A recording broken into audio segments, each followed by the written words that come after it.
डगर 24 पर नजर। मैं हूं आपके साथ श्रुति श्रीवास्तव। बुलेटिन की शुरुआत करते हुए बताते चले कि राजस्थान की जनता ने इस बार मतदान के तमाम रिकॉर्ड तोड़ दिए हैं। मतदान का फाइनल आंकड़ा 76% के पास पहुंच गया है और इसे दोनों ही पार्टियों ने अपने पक्ष में होने का दावा भी कर रही है। लेकिन अब तक का मतदान प्रतिशत का ट्रेंड तो यही बता रहा है कि जब भी मतदान बढ़ा है तो सत्ता में बैठी पार्टी की और घटा तो विपक्षी पार्टी के दिलों की धड़कनें भी बढ़ी हैं। इस बार का मतदान प्रतिशत किसके पक्ष में जाएगा, इसे लेकर प्रत्याशियों से लेकर जनता में तरह तरह की चर्चाएं हैं। देखिए रिपोर्ट।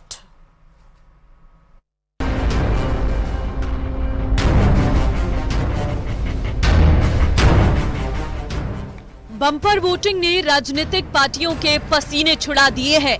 मतदान का प्रतिशत इस बार सारे रिकॉर्ड ध्वस्त कर चुका है। बीजेपी और कांग्रेस दोनों ही पार्टियां इसे अपने पक्ष में करार दे रही है, पर जनता जनार्दन ने किसके पक्ष में फैसला सुनाया है, इसका आकलन फिलहाल अटकलों में ही हो रहा है। पिछले 4 चुनाव का ट्रेंड देखें तो मतदान का प्रतिशत बढ़ने पर सत्तारूढ़ पार्टी की और मतदान का प्रतिशत घटने पर विपक्षी पार्टी की परेशानी बढ़ी है। हालांकि दोनों ही पार्टियां अपनी अपनी जीत का दावा कर रही हैं। कोई कैलकुलेशन नहीं है, सीधी सीधी गणित है कि मैं जब कल बूथों पे घूम रहा था, जो मैंने समझा, मैं तो क्या मेरे झूठ फरेब होता नहीं है, तो मैं क्या बहुत ही ज्यादा वोकल आदमी, मुझे चाहिए जिंदा वोटर। तो सामने से मैं जब वहां गया तो लोगों ने बहुत रेस्पॉन्स दिया। तो मैं ये इफ बट नहीं, हाँ या ना देना है तो हाँ, नहीं तो ना, ऐसा ही वोटर चाहिए मुझे। क्योंकि काम में जब मैं करता हूं तो इफ बट नहीं करता, तुरंत कर देता हूं। तो लोग ये कह रहे थे कि बाकी जो मेरे लोग गए उनसे सूचना है मेरे पास, वोटर लाइन में जो लगा दो, कहता हम काम को वोट दे रहे हैं। तो हमारे समझ में बोले प्रताप सिंह, काम मतलब प्रताप सिंह, तो मुझे वोट मिल रहा था। खुद के ऊपर कितना वोटिंग परसेंटेज पड़ा सब बात करते हैं और उनको तकरीबन ये भी पता होता है कि अपने फेवर का कितना पड़ा। तो ये पूरी मेहनत करके जब आकर बैठते हैं रिलैक्स होकर यहाँ पर, तो ऐसी चर्चाएं होती हैं।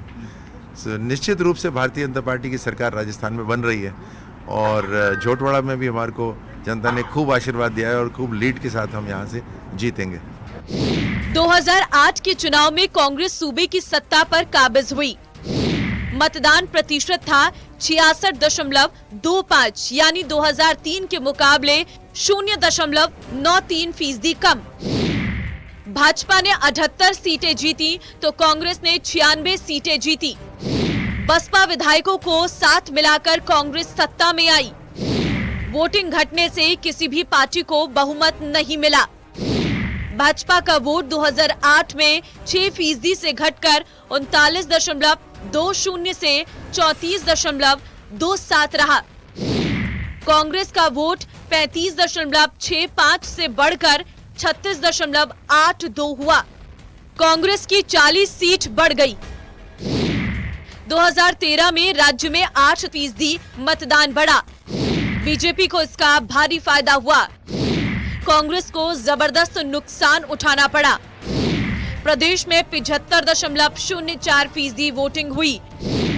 भाजपा ने 163 सीटों पर जीत हासिल की। कांग्रेस महज 21 सीटों पर सिमट गई। भाजपा का वोट 34.27% से बढ़कर 46.07% हो गया। कांग्रेस का वोट 3% गिरा। 2018 में 0.98% मतदान घटा। वोटिंग प्रतिशत 74.06% रहा। भाजपा ने 73, कांग्रेस ने 99 सीटें जीती। कांग्रेस मुश्किल से 100 सीटों तक पहुंची। बीएसपी को कांग्रेस में मिलाकर गहलोत ने पार्टी की स्थिति मजबूत की। कांग्रेस को 78 सीटों का फायदा हुआ। बीजेपी को 90 सीटों का नुकसान उठाना पड़ा। 2023 में इस बार वोटिंग बढ़ी, जो सबको चौंका रही है। शादियों के सीजन के बावजूद लोगों में मतदान के प्रति जबरदस्त उत्साह देखा गया। जानकार मानते हैं कि इसमें करीब 6% स्विंग संभव है, जो दोनों ही पार्टियों के लिए फिलहाल चिंता का विषय बना हुआ है। राजस्थान के विधानसभा चुनावों में इस बार जो मतदान प्रतिशत में 1% की वृद्धि हुई है, अगर उसको राजनीतिक नजरिए से उसको देखने की कोशिश की जाए तो शायद बढ़ी हुई वोटिंग परसेंटेज से सीधे सीधे किसी दल को फायदा या नुकसान मुझे नजर नहीं आ रहा है। ऐसा नहीं है कि किसी दल के खिलाफ कोई वोटिंग था इसलिए वोटिंग परसेंटेज बढ़ा है, या किसी दल को कुछ विशेष समर्थन था, मुझे ऐसा भी नहीं लगता है। मुझे इसके पीछे जो मूल कारण लगता है वो शायद इस बार जो पर्टिकुलर एक एक विधानसभा सीट है, उस पर्टिकुलर एक एक विधानसभा सीट पर जिस तरह कांटे का मुकाबला था, और शायद दोनों राजनीतिक जो बड़े राजनीतिक दल है, भारतीय जनता पार्टी और कांग्रेस, और इसके साथ में जो बागी या निर्दलीय या अदर पार्टी के लोग जो उस विधानसभा में चुनाव लड़ रहे हैं, उन सबको अपनी जीत कहीं ना कहीं होती हुई दिख रही थी। सर्वाधिक मतदान जैसलमेर के पोखरण में हुआ है, जहां 87.79% वोटिंग हुई, तो तिजारा में 85.15% मतदान हुआ। दोनों ही सीटों पर कांग्रेस के मुस्लिम प्रत्याशी हैं, तो बीजेपी के टिकट पर संत चुनाव लड़ रही है। माना जा रहा है कि दोनों ही तरफ से जमकर वोटों का ध्रुवीकरण हुआ है, जबकि पाली में सबसे कम मतदान हुआ। पाली की सुमेरपुर सीट पर सबसे कम 60.05% वोटिंग हुई, वहीं पाली जिले में ही सबसे कम 65.12% वोटिंग हुई। इसी वोटिंग परसेंटेज में किसी की हार तो किसी की जीत छिपी है। बीजेपी सरकार विरोधी लहर, कानून व्यवस्था, हिंदुत्व और महिला सुरक्षा के नाम के साथ पीएम मोदी के नाम और काम के बलबूते मैदान में थी, तो कांग्रेस को ओपीएस, चिरंजीवी के साथ सरकार की योजनाओं की गारंटी का सहारा था। देखना है युवा, महिला, सरकारी कर्मचारी और दलित आदिवासी का वोट किसकी तरफ जाता है और किसकी सूबे में सरकार बनती है।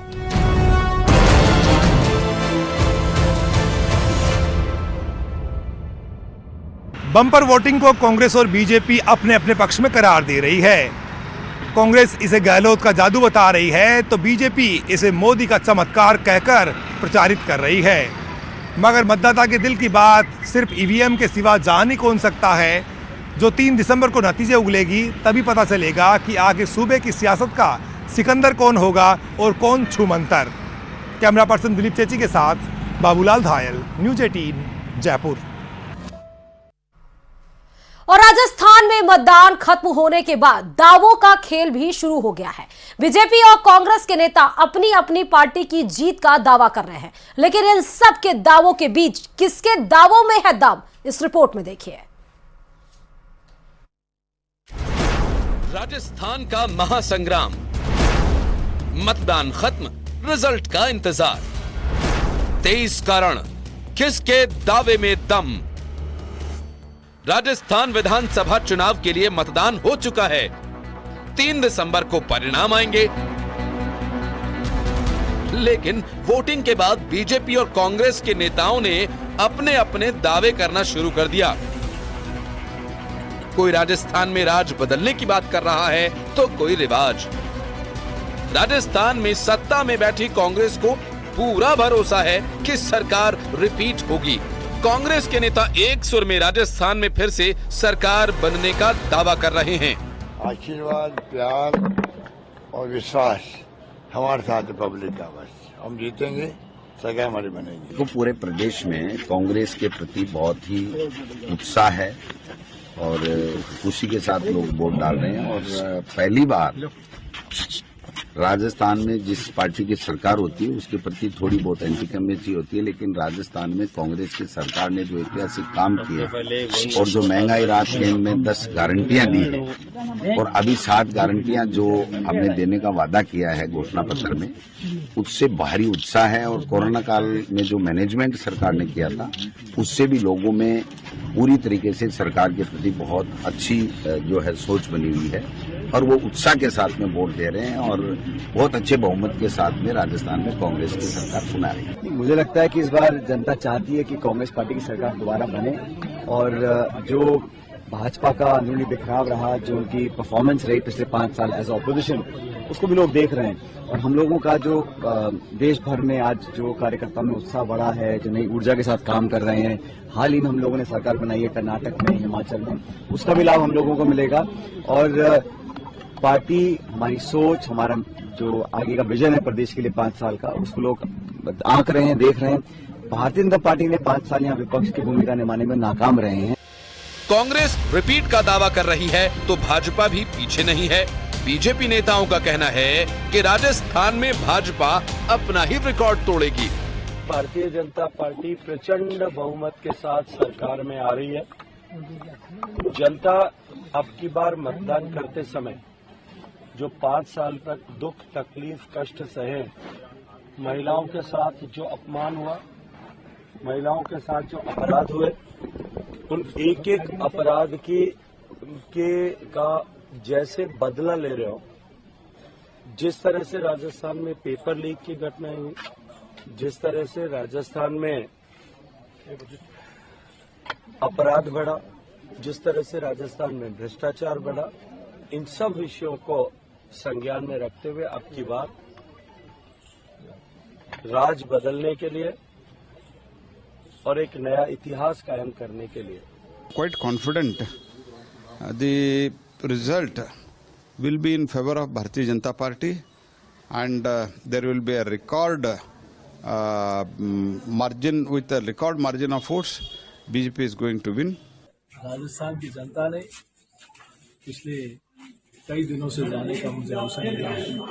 राजस्थान की जनता चल पड़ी है भारतीय जनता पार्टी और मोदी जी के साथ। ये स्पष्ट लग रहा है कि भाजपा आएगी, कांग्रेस आएगी। मैं 150 प्लस की उम्मीद करता हूं कि जो जिस तरीके का अंडर करंट है, यानी 125 से लेके 135 सीटें तो कार्यकर्ताओं के परिश्रम से दिखती हैं। वहां के जो विधायक का चुनाव लड़े प्रत्याशी की जो मेहनत परिश्रम थी, लेकिन धरातल पर जिस तरीके से बिजली को लेके, खास तौर पर गांव में जाइए आप, लोग इतने तंग थे पूरे 5 साल, VCR भरी गई, बिजली की बड़ी जबरदस्त किल्लत थी। ये जो पेपर लीक है ये नौजवानों में बड़ा मुद्दा था और इस पेपर लीक की रिएक्शन पक्की हुई है, कोई मतलब इसको रोक ही नहीं सकता। तो ये इन मुद्दों से कोई इनकार नहीं कर सकता। ये मुद्दे अशोक गहलोत की फ्रीबीज पे और गारंटी पे भारी पड़ेंगे। दोनों ही दलों के नेता राजस्थान में अपनी अपनी सरकार बनने का दावा कर रहे हैं, लेकिन ये तो 3 दिसंबर को ही तय होगा कि राजस्थान में पंजे का कब्जा रहता है या फिर कमल खिलता है। Bureau report, news 18 Rajasthan. और 5 राज्यों के चुनाव के परिणाम 3 दिसंबर के बाद आएंगे, जिसके बाद 2024 के लोकसभा चुनाव के लिए महासंग्राम की शुरुआत हो जाएगी। इस रिपोर्ट को देखिए। 5 राज्यों का चुनावी संग्राम।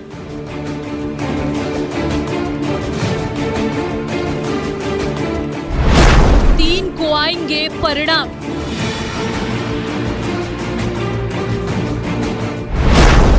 दिसंबर के बाद 24 का नंबर। राजस्थान विधानसभा चुनाव के लिए मतदान हो गया है। अब चुनाव के परिणाम 3 दिसंबर को आ जाएंगे। इसके साथ ही 4 अन्य राज्यों के परिणाम भी इसी दिन जारी होंगे, जिसके बाद 23 का महासंग्राम खत्म होने को होगा। 3 दिसंबर के बाद अब 24 का नंबर आ जाएगा, यानी कि 24 की लोकसभा के लिए महासंग्राम शुरू हो जाएगा।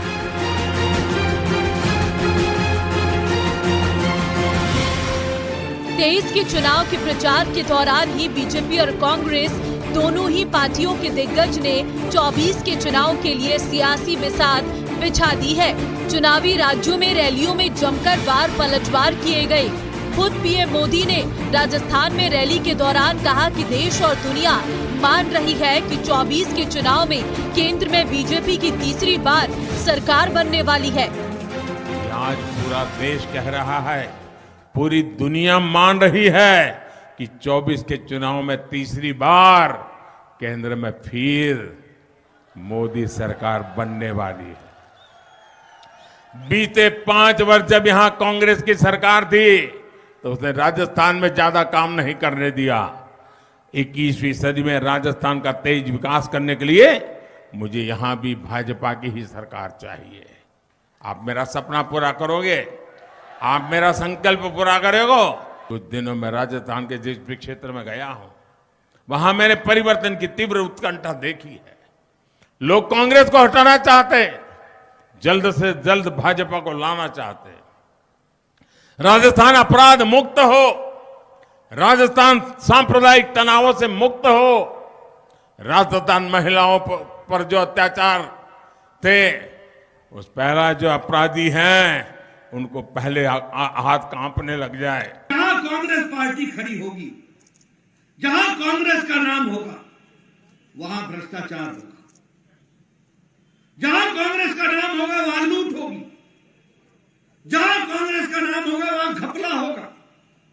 जहां कांग्रेस का नाम होगा वहां घोटाला होगा। जहां कांग्रेस का नाम होगा वहां छलावा होगा। जहां कांग्रेस का नाम होगा वहां परिवारवाद होगा। जहां कांग्रेस का नाम होगा वहां वंशवाद होगा। ये कांग्रेस के साथ जुड़े हुए नाम हैं। और जहां भारतीय जनता पार्टी होगी वहीं विकास होगा। जेपी पर हमला करने में कांग्रेस भी पीछे नहीं रही। कांग्रेस की महासचिव प्रियंका गांधी ने राजस्थान के रण में कांग्रेस सरकार की योजनाओं की जमकर तारीफ की और कहा कि बीजेपी वापस आई तो इन योजनाओं का लाभ नहीं मिलेगा। सारे जो अच्छे काम है बहनों और भाइयों, ये भाजपा बंद कर देगी।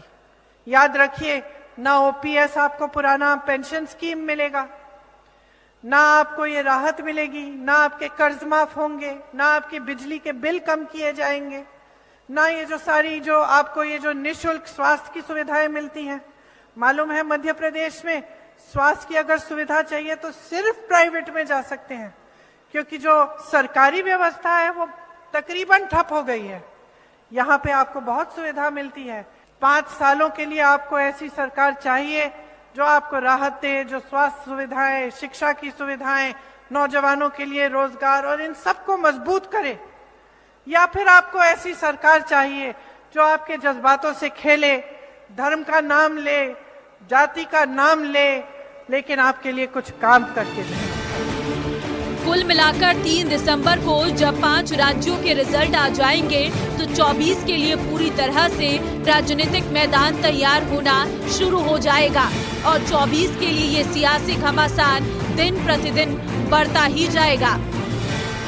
Bureau report, news 18 Rajasthan. और प्रदेश में महिलाएं आधी आबादी का नेतृत्व करती हैं, सियासी पार्टियों का बड़ा वोट बैंक मानी जाती है, लेकिन बारी जब बराबरी की आती है तो सियासी पार्टियां कदम पीछे हटा लेती हैं। अगर राजनीतिक दलों के आधार पर देखा जाए तो 2018 के विधानसभा चुनाव में महिलाओं की जीत का प्रतिशत पुरुषों के मुकाबले सबसे ज्यादा था और आज हम लेकर आए हैं इसी पर आपके लिए खास रिपोर्ट।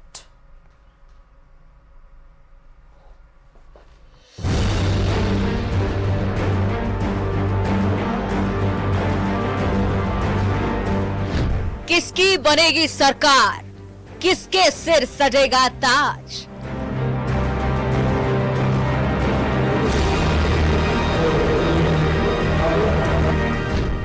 किसकी होगी जीत, किसकी होगी हार।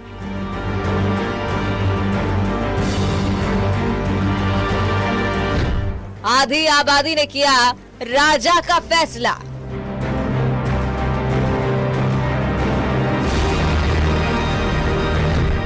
तीन दिसंबर को ऐलान और फिर राज तिलक।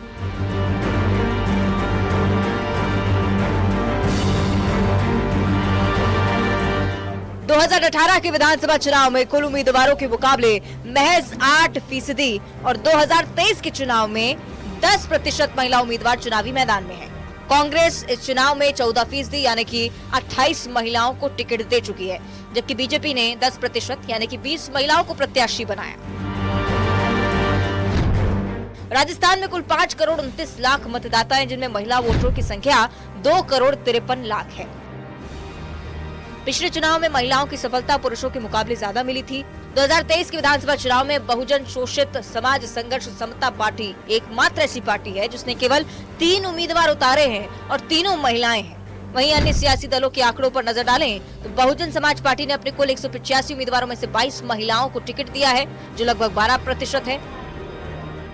आम आदमी पार्टी ने 86 में से 5 महिलाओं यानी कि 6%, आरएलपी ने 78 में से 5 महिलाओं, आजाद पार्टी ने 47 में से 4 महिलाओं, बीटीपी ने 17 उम्मीदवारों में से 1 महिला को मैदान में उतारा, जबकि सीपीआई ने एक भी महिला को टिकट नहीं दिया। महिलाओं की भूमिका के बारे में अपने विचार व्यक्त करना चाहती हूँ। हमारे देश के सर्वोच्च पद पर महामहिम द्रौपदी जी मुर्मू राष्ट्रपति पद पर चयनित है, जो कि देश में महिलाओं के विकास व हिस्सेदारी को प्रस्तुत करता है। किंतु बात करें इस बार के विधानसभा चुनावों की, तो महिलाओं की हिस्सेदारी को शून्य रखा गया। गत 2018 के विधानसभा के चुनावों में जिन भी महिलाओं को टिकट दिया गया, उनमें से अधिकांश विजेता रहे। जब महिलाओं की हिस्सेदारी की बात आती है तो अक्सर देखा गया है ये दोनों पार्टियां कदम पीछे कर लेती है और महिला को निचले पायदान पे खड़ा कर दिया जाता है।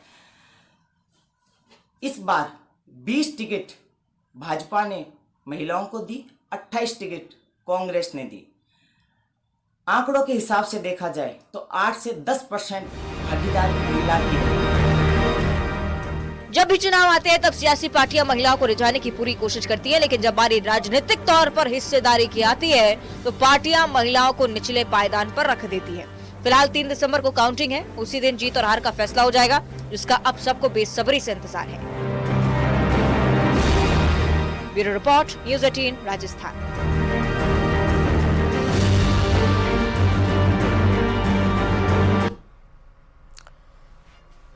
फिलहाल तो इसकी डगर 24 की नजर में फिलहाल इतना ही, और खबरों के लिए देखते रहिए न्यूज़ 18 राजस्थान।